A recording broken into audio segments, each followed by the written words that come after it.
ஸ்ரீமதே ராமானுஜாய நமஹ.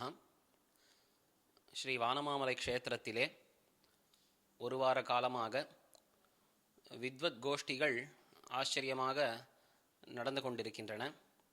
வித்வத் சபை அல்லது வாக்கியார்த்த சதஸ் என்று சொன்னால் பல வித்வான்கள் ஒன்று கூடி ஒரு விஷயத்தை அவரவர்கள் உபன்யசிக்க, அதிலே எழக்கூடியதான சந்தேகங்களோ கேள்விகளோ அதை முன்வைத்து அந்த விஷயங்களை நன்கு விமர்சிக்கக்கூடியதான ஒரு சபை என்று நாம் கொள்ள வேணும்.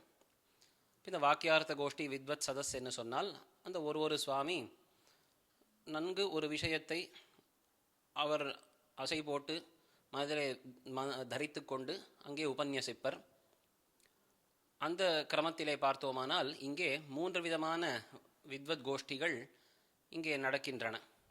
முதல் 2 நாட்கள் பகவத் விஷய ரகசிய சதஸும், அடுத்த 3 நாட்கள் வேதாந்த வாக்கியார்த்த கோஷ்டியும், அடுத்த 2 நாட்கள் சாமானிய சாஸ்திர வாக்கியார்த்த சதஸ் என்றும், இப்படி 3 விதமாக நாம் இங்கே சதஸ் நடப்பதை பார்க்கலாம். முதல் 2 நாட்கள், அதாவது இந்த மாதம் 24, 25 நவம்பர் 24, 25 ஆகிற இந்த 2 நாட்களிலே பார்த்தோமானால் 8 சுவாமிகள் பகவத் விஷய ரகசிய கிரந்த சதஸிலே விஷய உபன்யாசம் பண்ணி அன்வயித்தார்கள்.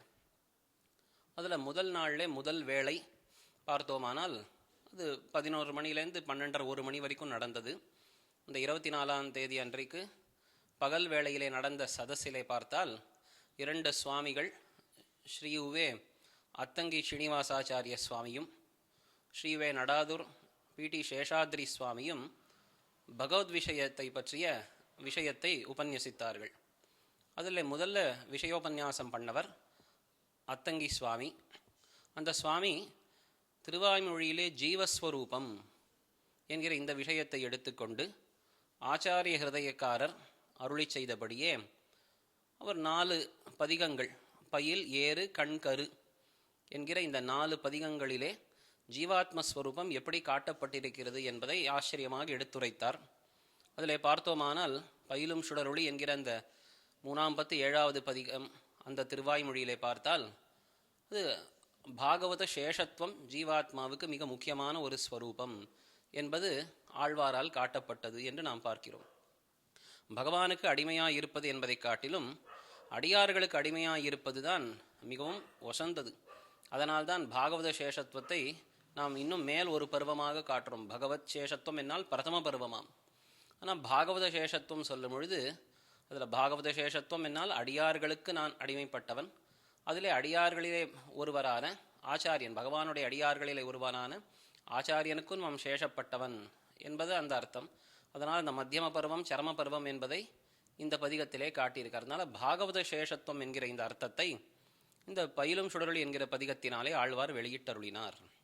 அதற்கு அடுத்தபடியாக ஏராளும் இறையோனும் என்கிற பதிகத்திலே பார்த்தோமானால் சேஷத்துவம் என்னால் என்னது என்பதை ஆழ்வார் அழகாக எடுத்து காட்டியிருக்கார். பகவானுக்கு உறுப்பல்லாததான ஆத்மீயங்களை ஆழ்வார் அங்கே வெறுக்கிறார் என்பதாக பிரமேயம் காட்டப்பட்டது. பகவானுக்கு நானும் அல்லது என் உடமையும் அனைத்தும் பகவானுக்கு பயன்பட்டால் சரி, அவனுக்கு பயன்படாதது ஒன்றும் எனக்கு வேண்டா என்று ஆழ்வார் அங்கே 10 பாசுரங்களிலே காட்டுகிறார். கடைசியில் உடம்பினால் குறைவிலமே உயிரினால் குறைவிலமே என்று நானும் வேண்டா, பகவானுக்கு பயன்படாதத இந்த ஆத்மாவும் வேண்டா என்பதாக காட்டினார். அப்போது ஒரு சேஷபூதன் என்று சொன்னாலேயே சுவாமிக்காகவே எல்லாத்தையும் தரித்திருப்பவன் அவன்தான் சேஷன். சேஷபூதன் அப்படின்னால் இன்னொருத்தனுக்காக, தன் சுவாமிக்காக தான் தன் ஆத்மாவையும் தன் உடைமைகளையும் யார் தரித்திருப்பானோ அவன்தான் சேஷபூதன் என்கிற இந்த அர்த்தத்தை ஆழ்வார் ஆச்சரியமாக இந்த பதிகத்திலே வெளியிட்டருளினார். அதை நம் அத்தங்கி சுவாமி அழகாக எடுத்துரைத்தார்.